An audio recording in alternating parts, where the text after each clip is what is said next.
Buenas tardes a todos. Bienvenidos a este nuevo episodio de Room Service en la Selva Global. Esta vez vamos a tener que hacer un cambio de último momento porque teníamos previsto una estructuración del programa, pero los acontecimientos del sábado pasado, 3 de diciembre, nos han cambiado la perspectiva porque nos pareció muy importante conversar o por lo menos hacer algunos comentarios, así sea preliminares, sobre lo que pasó en Venezuela con la captura de Maduro. Yo en esto sí debo ser muy claro y transparente. Para mí es un hecho que tiene un contenido emocional muy fuerte, dado de que yo he vivido 30 años en Venezuela, casi 30 años con interrupciones. Eh, Tuve la oportunidad de criar una familia, mi hijo nació allá y tuve las mayores oportunidades profesionales en mi vida justamente en ese país que quiero tanto. Y por lo tanto, para mí hay una primer parte eminentemente emocional de alegría por el hecho de que haya salido Maduro y de que hay como un primer sacudón a lo que es el régimen chavista madurista con todo lo que ha perpetrado en términos de abusos de todo tipo en las más de 2 décadas que han estado en el poder. Dicho esto, sin embargo, quisiera plantear con cierto cuidado algo que me parece importante tener en cuenta. Dos hechos o dos procesos ilegítimos y probablemente de carácter aberrante no se neutralizan entre ellos, sino que se potencian y traen consecuencias muy graves. Podemos elegir el mar menor, pero de todas maneras esa es la realidad. ¿Y a qué me refiero con esto? A que tenemos un régimen ilegítimo como el de Maduro, que había perdido las elecciones y no aceptó haberlas perdido, y además de todos los abusos que estaba señalando, eh, y prácticamente el desmantelamiento de la economía venezolana, que eso también es un elemento muy importante. Y por otro lado tenemos una operación militar por parte de Estados Unidos cuya legitimidad está en cuestión, que ha tenido un resultado positivo en términos de la extracción de Maduro y su sometimiento a juicio. Hoy empieza en Nueva York, ya en territorio estadounidense. De manera que esto plantea siempre un dilema moral sobre cuál es el mal menor y qué apareja. Pero yo creo que es importante señalar que independientemente de las consideraciones de orden moral, lo que tenemos que tener en cuenta es que todo esto recién es el inicio de un proceso, el comienzo, que no sabemos muy bien a qué nos va a llevar. Como no dispongo de tiempo como para analizar parte por parte muchas de las cosas que ya se han dicho en los medios de comunicación y no quiero repetirme, yo creo que deberíamos considerar por lo menos 3 o 4 dimensiones fundamentales. La primera es la dimensión interna. Bueno, ¿qué significa la salida de Maduro? Esta interlocución con vaivenes entre la administración Trump y particularmente el secretario de Estado Marco Rubio con Delcy Rodríguez, el planteamiento de fondo de Trump de que iban a gobernar Venezuela, que iban a recuperar el petróleo que era de Estados Unidos. ¿Cómo se contextualiza eso en el marco además de que el aparato madurista no ha sido desmantelado, ha sido descabezado, pero no ha sido desmantelado? Entonces, en ese contexto, solamente quisiera plantear 3 escenarios de una fuente de análisis muy confiable por mi parte, que me parece que tenemos que tener en cuenta y que van a implicar un proceso en pleno desarrollo cuyo desenlace no sabemos todavía con certeza cuál va a ser. Primer escenario, supongamos que si se produce una transición negociada, con mayor o menor reticencia por parte de las nuevas autoridades en Venezuela, dado que la vicepresidenta Delcy Rodríguez ha asumido interinamente la presidencia del país, eh, en donde desde luego va a haber un planteamiento acerca de cómo se va a relacionar eh, Venezuela con Estados Unidos en función de los intereses también de recuperar la incidencia de Estados Unidos en lo que es la industria petrolera. Eh, y por otro lado, ver cómo esto se va a reflejar realmente en algún tipo de transición pacífica que lleve a la convocatoria de elecciones y a un cambio de gobierno que marque una nueva etapa para Venezuela. Pero este es el escenario optimista, es que haya una transición negociada y que se vaya a esas elecciones. Es importante señalar que en este momento la oposición está como eh, al margen de este proceso. El mismo Trump ha planteado que María Corina Machado no estaba en condiciones de asumir la responsabilidad por falta de, no solo no tanto de legitimidad, sino por control del territorio y control de lo que está pasando desde el punto de vista político en Venezuela. Está también el planteamiento de un presidente electo, como es Edmundo González Urrutia, que debería asumir. Pero bueno, son todas piezas que están en la negociación que se va a dar en este escenario optimista. Hay un escenario mucho menos optimista, que es aquel en donde los que quedan en este momento a cargo del gobierno en Venezuela, que representan facciones distintas, entran en un conflicto interno, no admiten una negociación pacífica y una transición pacífica, y eventualmente se genera una situación anárquica en donde distintos grupos, armados por cierto, eh, desde los colectivos, las Fuerzas Armadas, sectores de las Fuerzas Armadas, la guerrilla,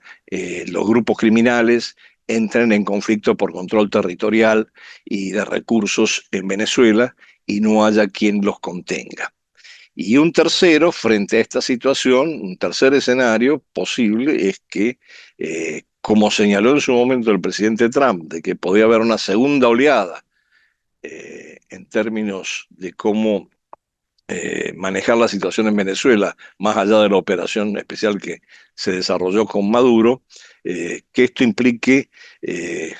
un modelo de tutelaje con una ocupación eventual de Estados Unidos de Venezuela, lo cual yo creo que también de ninguna manera va a limitar la anarquía del escenario precedente, porque es extremadamente difícil que se pueda instaurar un gobierno de ocupación para manejar cualquier transición. En suma, estamos frente a una serie de interrogantes con respecto a lo que puede llegar a pasar de aquí en adelante en Venezuela. Este es un proceso, insisto, que recién comienza, va a tener muchas aristas que hay que considerar, pero yo creo que sí podemos ver que ya, de hecho, tiene un impacto muy importante a nivel regional y a nivel internacional. A nivel regional, porque ha demostrado que ninguno de los actores regionales tiene una capacidad de reaccionar que surta algún efecto sobre la posición de Estados Unidos. Los gobiernos de México y de Brasil han condenado la acción, a la vez de, en el caso particularmente de Brasil, también se ha condenado el proceso, el no reconocimiento de la elección por parte de Maduro, de los resultados de la elección por parte de Maduro, con la elección de Edmundo González Urrutia. Hay una polarización muy clara en América Latina entre los gobiernos, además de derecha, que sí se han alineado y han apoyado la acción de Estados Unidos, los gobiernos de izquierda que la condenan, y esto se revela además en una crisis del multilateralismo a nivel regional. La CELAC no ha logrado, a pesar de una reunión de urgencia convocada el 4 por vía virtual, no ha logrado un consenso con respecto a qué posición tomar frente a esta situación. La OEA recién va a tener una reunión sin Venezuela, desde luego, el 6, y veremos qué es lo que resulta de eso, pero no tiene ninguna capacidad de real incidencia. Eventualmente, por lo menos no la tiene como la tenía en épocas precedentes. Y las Naciones Unidas tienen hoy una reunión del Consejo de Seguridad para abordar este tema, que probablemente vaya por la línea, y ahora sí veamos un poco otros actores internacionales, la línea de condena generalizada por el atentado a la soberanía que implicó la acción estadounidense, en algunos casos con el reconocimiento de la ilegitimidad de Maduro, pero básicamente en términos de mucha retórica. Y esto abarca inclusive a los aliados de Venezuela en la etapa de Maduro, como Rusia, China, Irán, la misma Cuba, que, bueno, sí, hay una narrativa, hay un discurso de cuestionamiento, de condena, pero muy poca capacidad de incidencia. En el caso de Cuba en particular, además se demostró que aparentemente ni siquiera pudieron proteger al presidente Maduro, porque era el perímetro que protegía al presidente frente a una acción de este tipo. Eh, y desde luego pues, se va a ver muy afectada por el corte de la asistencia petrolera. Pero bueno, estos son todos elementos que están en juego en el marco de la región, que sí muestra una gran polarización, y junto con una gran fragmentación y una incapacidad de respuesta colectiva frente a una situación como esta, que marca el retorno de la doctrina Monroe en una versión que a la que se le agrega el corolario Trump, o mejor dicho, la doctrina eh, Monroe,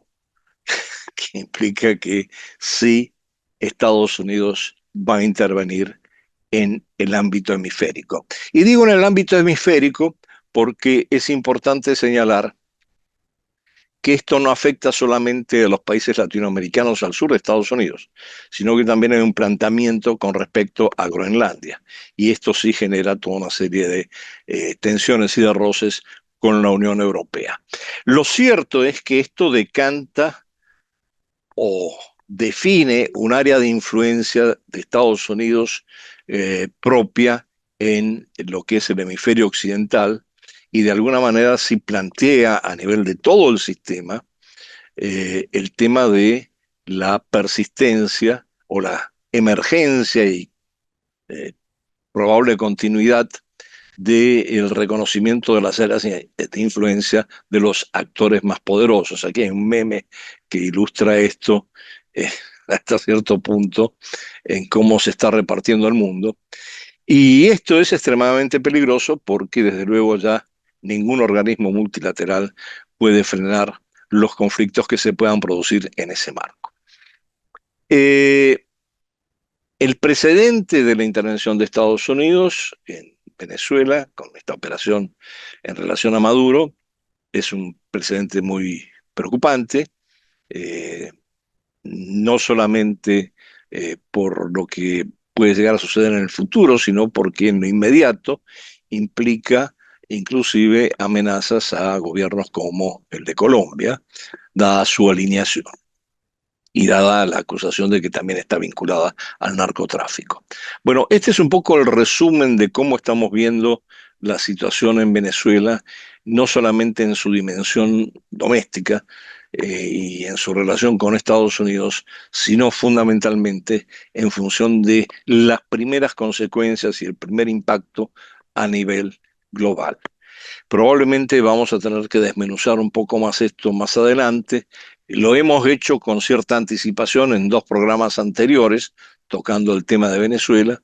y seguramente volveremos a esto en programas posteriores, una vez pasadas las vacaciones, probablemente en Argentina. Estamos entrando en las vacaciones estivales y esto implica otra manera de desarrollar los programas que ya veremos cómo lo presentamos. En resumidas cuentas, estamos frente a un proceso con el inicio de un proceso que en realidad va a tener consecuencias de todo orden en todos los ámbitos y que está plagado de incertidumbres con respecto a cómo va a evolucionar. Yo comparto la alegría de muchos amigos venezolanos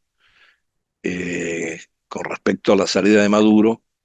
pero también me quedo muy preocupado por cómo va a seguir esto de aquí en adelante. Esperemos poder discutirlo, como decía, en otros episodios de este programa, pero ahora estamos en esta situación tan incierta que se ha generado a partir del sábado pasado.